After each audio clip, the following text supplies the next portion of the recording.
Oi, pessoal, vamos continuar então aqui a parte de patologias pancreáticas, continuando as patologias do sistema digestório e glândulas anexas.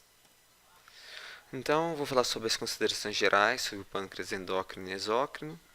E sobre o pâncreas exócrino, vou falar sobre as anomalias de desenvolvimento, mudanças regressivas, doenças parasitárias, lesões hiperplásticas e neoplásticas. E sobre o pâncreas endócrino, vou falar apenas sobre diabetes mellitus. Então, vamos lembrar que o pâncreas exócrino ele participa da síntese e secreção de enzimas digestivas, como tripsina, tripsinogênio, amilase, lipase, RNase, DNase, procarboxypeptidase, etc. Além do bicarbonato, para tamponar e alcalinizar o lume intestinal.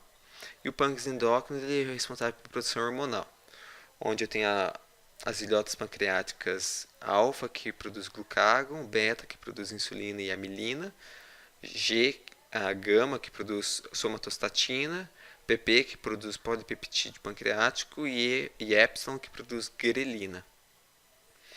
E aqui, pessoal, só um super resumão do endócrino, onde ele mostra que em situação de hiperglicemia, eu vou ter estimulação da insulina para entrada de glicose nas células, e glicogênese e lipogênese, além de efeitos anabólicos. E na hipoglicemia, na falta de açúcar sanguíneo, eu vou ter estimulação do glucagon para fazer gliconeogênese e glicogenólise hepática, quebra de açúcar. Então, quanto a insulina é para diminuir a hiperglicemia, o glucagon é para aumentar a glicemia. E ao mesmo tempo, a amilina, que produz justamente com a insulina, ela é antagonista de glucagon. Ela diminui a secreção gástrica e motilidade e ela diminui o apetite. Enquanto a grelina é o contrário da amilina e ele aumenta o apetite. A somatostatina regula tanto o glucagon quanto a insulina e ele é produzido pelo intestino, sendo que ele suprime também o polipeptídeo pancreático, que serve para inibir a secreção pancreática exócrina e contração da vesícula biliar, e diminui também a secreção gástrica e motilidade. E o peptídeo vasativo intestinal ele aumenta a secreção pancreática exócrina e contração da vesícula e inibe a secreção gástrica e motilidade. O mais importante aqui é a relação insulina e glucagon. Então, vamos começar com as anomalias de desenvolvimento do pâncreas exócrino. Você pode ter a genesia ou aplasia, que geralmente acompanha outras malformações e é incompatível com a vida. Então, não há formação de pâncreas exócrino. O mais comum que ocorre nos animais é a hipoplasia pancreática, que ocorre esporadicamente em bezerros, onde eles têm maior dificuldade de digestão devido à menor produção, a menor quantidade de células exócrinas pancreáticas. Você tem um pâncreas anular, que o tecido pancreático ele cresce ao redor do intestino, do duodeno, e ele pode levar a estenose duodenal. E você tem estenose congênita, que é dilatação cística do ducto pancreático, que pode também ocorrer devido ao problema genético. Você ainda pode ter ectopia ou tecido pancreático acessório, que é encontrar tecido pancreático em outros órgãos, outros locais. Comum, pode ser encontrado em submucosa, camada musculosa ou serosa do estômago ou intestino, especialmente no duodeno, além de mesentério, vesícula biliar, baço, linfonodos ou fígado. Alguns animais, os animais ectodérmicos, como os peixes, têm tecido pancreático dentro do fígado. E você ainda pode ter hepatócito intrapancreático, que é encontrar fígado, tecido hepático dentro do pâncreas. Isso é um achado acidental que ninguém sabe qual é a correlação. Das mudanças regressivas que pode acontecer no pâncreas exócrino, eu posso ter degeneração hidrópica em ácidos ou epitélio ductular, e isso é uma lesão frequente, acontece principalmente por hipóxia. Você pode ter esteatose microvesicular, que é o acúmulo de gordura. Você pode ter acúmulo de glicogênio devido a diabetes mellitus. Você pode ter lipofuscinose, que é o acúmulo de lipofuscina, que ocorre geralmente em cães com deficiência de vitamina E, e a lipomatose, que eu vou falar mais para frente. Então, aqui é a lipomatose.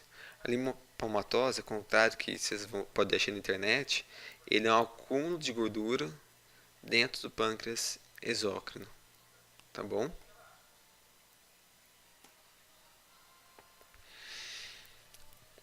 A necrose de ácidos individuais em grupos, ele vai levar a desordens sistêmicas e locais, como estados febris. Ele pode ocorrer devido a infecções virais, como sinomose fitosa e adenovirose.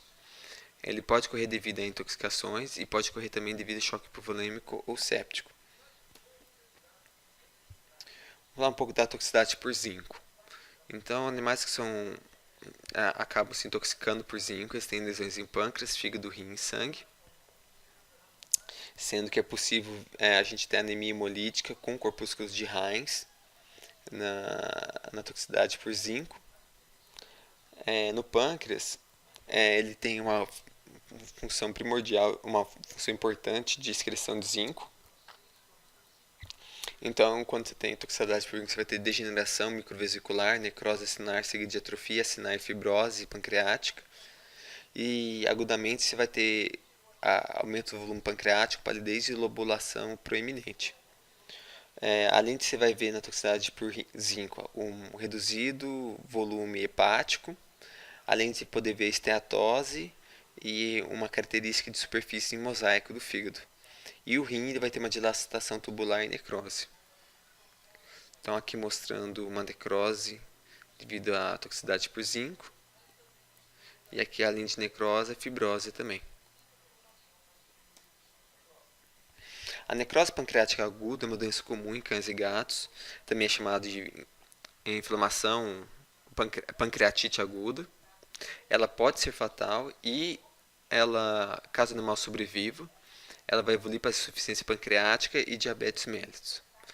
Na necrose pancreática aguda, acompanha também necrose gordurosa, que a gente já viu isso na patologia geral, que é a saponificação das gorduras abdominais, e ainda pode ter paniculite multifocal necrotizante, que é a necrose da camada de gordura do subcutâneo da pele.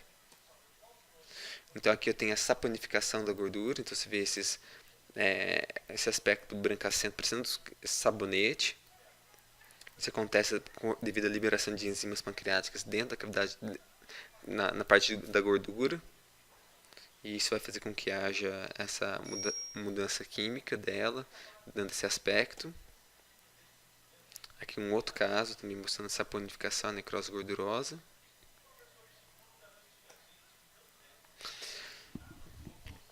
A patogenia da necrose pancreática ela pode ser devido a hipoperfusão ou reperfusão. Então tem a ver com a hipóxia e metabólitos. Pode ser devido a uma difusão de enzimas exócrinas pancreáticas nos tecidos próximos. Então, a lembrar que em caso de cirurgia e que o cirurgião sem querer ele corte um pedaço do pâncreas, é bem provável que esse animal vai sofrer de pancreatite aguda e necrose pancreática devido a essa difusão de enzimas exócrinas pancreáticas ao redor. Casos de hipercalcemia pode também levar a pancreatite e necrose pancreática. E cães alimentados com rações muito gordurosas, com baixa proteína, também é um risco, é uma das causas. Os animais que a gente tem que tomar muito cuidado com a necrose pancreática são cães idosos com sobrepeso, animais com diabetes mellitus, ou hiperadenocorticismo ou hipotiroidismo e doenças gastrointestinais prévias, pois isso pode levar a lesões pancreáticas. Sistematicamente, você vai ter uma liberação de TNF alto, fator de necrose tumoral alfa, interleucina 1 e 8. Você vai ter uma grande lesão endotelial generalizada, fazendo com que haja liberação de fatores de coagulação, levando a coagulação intravascular disseminada, que é o CID, e a mortalidade relativamente alta, varia entre 27% e 42% em cães. A pancreatite aguda também pode ter causa infecciosa, como a toxoplasmose em gatos, ou refluxo de enzimas digestivas e sais biliares em cães. Já a pancreatite intersticial crônica, ela pode ser uma extensão dos processos inflamatórios dos pancreáticos, como por exemplo devido a refluxo de enzimas digestivas e sais biliares. Pode ser também devido à migração dos estrôgenos equinos ou do adenite bacteriana em cavalos. E a própria toxoplasmose pode causar também pancreatite intersticial crônica, além da PIF, que é o vírus da peritonite infecciosa felina, que é um coronavírus. Então aqui mostrando uma pancreatite crônica em gato. Nota que o pâncreas está bem pálido, com uma nodulação proeminente. Ainda é possível ver no pâncreas pseudocistos, que podem conter secreções enzimáticas, debris necróticos e estado inflamatório e sangue. Também é possível encontrar abscessos pancreáticos devido à migração de estrôngilos dentatos em suínos ou pseudocistos em reações infecciosas secundárias. E se ainda pode ter infecção granulomatosa devido ao parasita Cryptococcus ou devido à síndrome multissistêmica epiteliotrófica eosinofílica equina, que eu nem conheço. O pâncreas ainda pode ter pancreatolitise, que é a formação de pedras pancreáticas, que geralmente ficam alojadas nos ductos pancreáticos, e são compostos de carbonato e fosfato de cálcio e magnésio, além de causar inflamação ductal. Você ainda pode ter atrofia do pâncreas devido a uma ação primária, devido à privação nutricional, falta de nutrientes, animais que passam fome, ou secundária devido a outras desordens como obstrução de ducto, como no caso da pancreatolitíase. E existe a atrofia pancreática juvenil canina, que é uma desordem genética autoimune, que ocorre mais em pastor alemão, Collie, Chow Chow, Beagle, Greyhound, e é devido a uma desordem genética. Então o animal ele tem uma menor produção de enzimas pancreáticas. Então aqui uma atrofia pancreática juvenil, notem que o pâncreas aqui está bem atrofiado e é visível os ductos remanescentes. A insuficiência pancreática exócrina é comum em cães e gatos e os sinais clínicos são perda de peso crônico, fezes pastosas, pelagem de baixa qualidade, atrofia muscular, esteatose hepática, supercrescimento da microbiota intestinal, fezes pálidas, moles, volumosas, mal cheirosas e ainda podendo ter diarreia ou esteatorreia. Tudo isso porque as enzimas pancreáticas não vão estar atuando dentro do lume intestinal, fazendo com que não haja digestão, consequentemente o animal ele vai ter perda e não vai ter os nutrientes necessários para sua manutenção. Das doenças parasitárias, eu gostaria de ressaltar que a lesão de migração de larvas de estrôngilos equinos ou idetatos e estafanúrios dentados pode causar pancreatite, além de ter alguns ascaris, como o erythrema pancreático e o celomático, que é bastante reportado aqui no Brasil, o erythrema celomático em ruminantes, que causa uma fibrose periductal. E aqui o erythrema celomático do pancreas bovino, trabalho de um colega meu, lá de Pelotas. A hiperplasia exócrina do pâncreas é comum, sendo que as ilhotas não são afetadas, então a parte endócrina não é afetada. E se ainda pode ter hiperplasia epitelial ductular, que é devido a uma pancreatite crônica, atrofia do parênquima exócrino, fibrose intersticial e hiperplasia nodular. Então aqui a hiperplasia pancreática nodular causando uma hiperplasia nodular do pancreático em gato.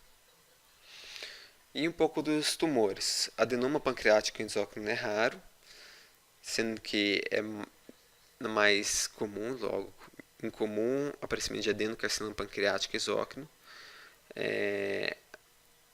O que se sabe é que a patogenia é relacionada às nitrosaminas, que são preservantes de carne processada, e que vai levar o animal à anorexia, perda de peso, depressão, letargia e vômitos. Então, evitar carnes preservadas, ultraprocessadas é bom porque você diminui a ingestão de nitrosaminas, tanto para os animais quanto para humanos também. E se ainda pode ter invasão local de tumores vindo do duodeno, metástase hepática, pulmonar, linfonodo, renal, cardíaco e pleural. E vamos falar agora do último tópico que é o diabetes mellitus, que engloba a parte do pâncreas endócrino. É uma síndrome metabólica caracterizada por uma hiperglicemia, perda de peso, polifagia e poliúria, onde pode haver tanto uma falha para sintetizar e liberar a insulina, que é a chamada diabetes mellitus tipo 1, ou uma reduzida sensibilidade sensorial à mesma, chamada diabetes mellitus tipo 2, e ainda foi recém descoberto a diabetes mellitus tipo S, onde a insulina é antagonizada por hormônios ou drogas, ou é uma extensão da pancreatite.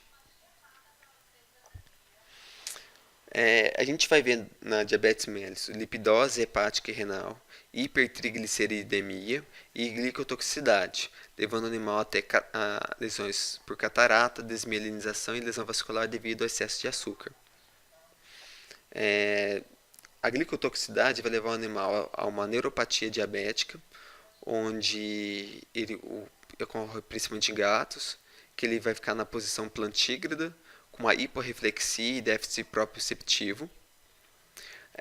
Ainda é possível observar uma nefropatia diabética, onde será observado glomerulosclerose, degeneração e hialina vascular. E retinopatia diabética, que ocorre devido a uma dilatação venosa com microaneurismas e hemorragias. O animal em diabetes mellitus, ele vai ficar naquela síndrome metabólica, onde ele está com excesso de açúcar, mas o tecido está com falta de açúcar, então vai levar a uma neoglicogênese, que vai fazer a liberação de corpos cetônicos também, que vai levar o animal a uma acidose metabólica, a hipocalemia e desidratação, além de facilitar a formação de tromboembolismos. Em bovinos, diabetes mellitus não é muito comum, contudo é persistente em animais com aftosa e vírus de diarreia viral bovina, e é mais comum do tipo 1, na qual é produzido níveis insuficientes de insulina. Já os cavalos é raro. Em gatos é mais comum do tipo 2, na qual o animal é resistente à insulina, ou tipo S devido a uma pancreatite. Inclusive é relatado que depois do primeiro tratamento com felinos você tem que fazer acompanhamento, pois a autocura é possível depois de começar a tratar com insulina. E microscopicamente é possível observar amiloidose nas ilhoses pancreáticas, no qual vai ser um marcador para ver se o animal realmente tinha diabetes ou não. E do tipo 1 é mais comum nos cães e geralmente uma sequela da pancreatite exócrina. E se ainda pode ter tipo 2 por excesso de corticóides e progestágenos. Então, um dos tratamentos para diabetes mellitus em fêmeas, cadelas, é a castração. E aqui uma figura do Dux, onde mostra a clínica clássica da diabetes, onde você pode ter catarata, retinopatia, fraqueza, infecções de pele recorrentes, da desidratação, glomerulosclerose. Em gatos, a posição de plantígrada, que é essa posição onde se encontra o calcanhar no chão, e não é assim que fica lá, não deveria ficar. Uma infecção urinária, poliúria, polidipsia, pode causar gangrena, que é devido à diminuição da circulação sanguínea nas extremidades, além de não apresentar polifagia e polidipsia.